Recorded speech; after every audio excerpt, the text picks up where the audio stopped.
Global coronavirus cases now past the 20 million mark. Russia today launching a vaccine. The announcement was made earlier today. Let's bring in our correspondent in Moscow, Julia Chapman. Good afternoon to you. A great deal of excitement, but there are also concerns, are there not, about safety and effectiveness?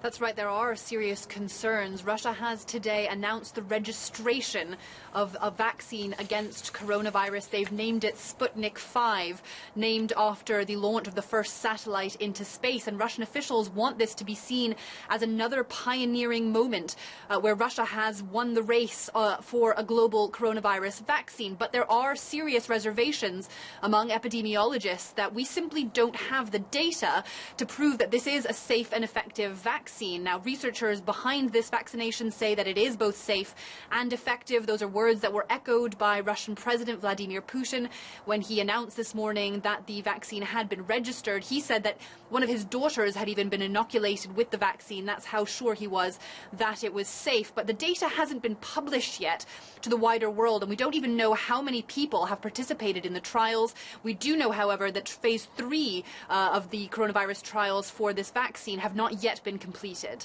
There's also been a lot of international interest, but as you correctly say, those phase 3 trials have still got to be conducted. What then is the time frame that we'd be looking at? So the people behind this vaccine at the Gamaleya Institute here in Moscow who have developed it, they say that it could be ready for wider rollout into the general public as early as October. It's currently still going through phase 3 testing. That's expected to happen over the rest of August and early September. There are 2 facilities in Russia that will be producing this vaccine, and that will mostly be ramped up in September. They say they can produce hundreds of thousands of doses of this vaccine in the first few months. By October, it's expected to be rolled out already to medical workers and teachers who will be given priority on receiving the vaccine. And by November, this could be rolled out to the wider public and possibly also to other countries. There has been some interest from a number of other countries around the world in acquiring this vaccine. And all of this, of course, has been wrapped in a fair amount of political pressure. You talk about the Gamaleya Institute. My understanding is that there's been a lot of pressure that's been placed on that institution by the Kremlin to, as you said a little earlier, portray Russia as a scientific leader.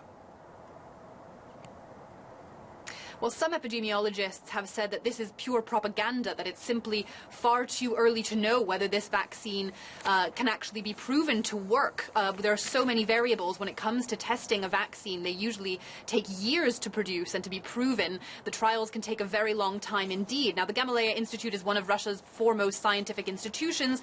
They were seen to be the ones to have the most advanced trials in Russia. They're not the only ones in the country that are developing a vaccine against coronavirus, but they were certainly seen to be the most advanced ones, and there were huge expectations on them to produce a vaccine, and epidemiologists say that they simply don't know whether all the checks and balances have been carried out because the data hasn't been published yet, so it's really too early to know whether this is safe and effective.